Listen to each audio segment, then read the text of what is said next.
Returning to our top story today, and that is China's ambassador to Canada saying canola tariffs will be dropped if Canada drops its tariffs on Chinese-made electric vehicles. Let's bring in CTV News political commentator and former NDP leader, Tom Mulcair. Good to see you, Tom.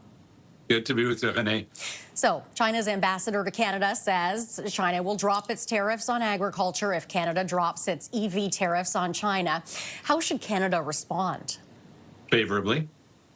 I think this will also play very interestingly into our current negotiations with the Americans.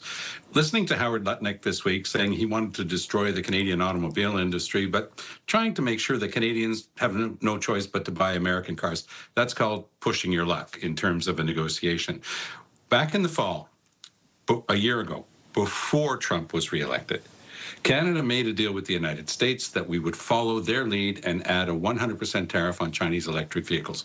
There was frankly no reason for it other than the fact that the Americans saw that the Chinese were coming in with cars that were of high quality and were much less expensive than anything the Americans could manufacture. They were worried about their industry.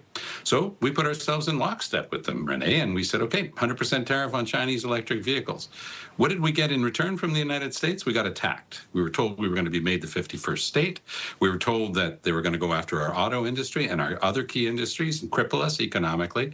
Oh, and by the way, the Chinese, of course, in a tit-for-tat move, after we imposed those tariffs, decided to impose some of our agricultural products, including canola. That's really hurt our farmers out west, in particular on the prairies. But it's also something that the average Canadian taxpayer has to worry about, because, of course, those farmers are going to have to get subsidies.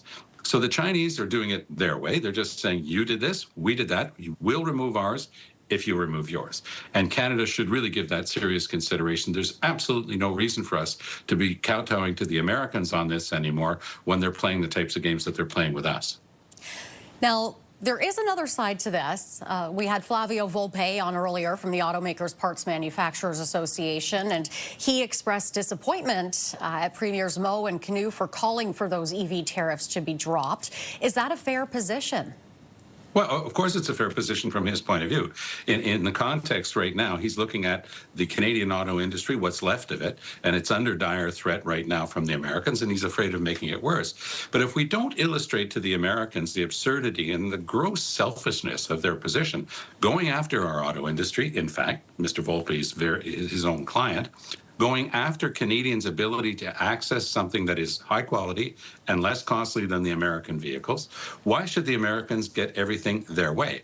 But when I say it plays into the current negotiations, it is doing just that, because this is the type of spotlight that can be put on the current situation for Canada. We've always been a good ally of the United States. When they said they were putting 100% tariff on Chinese electric vehicles, we went along with that.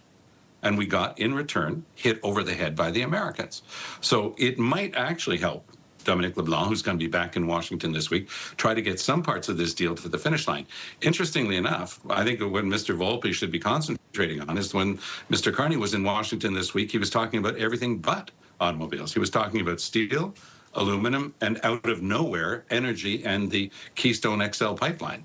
Try to figure that one out. It made no sense whatsoever. So we'll find out whether or not Dominic LeBlanc, who I think has been doing an outstanding job, is able to get this thing to the finish line, or we're going to continue dealing with the same type of petulant selfishness that we've been getting from the Americans for the past 6 months. All right, that's our time, Tom. Thank you very much. Great chatting with you. Good to be with you, Renee. All the best. You too. CTV News political commentator and former NDP leader, Tom Mulcair.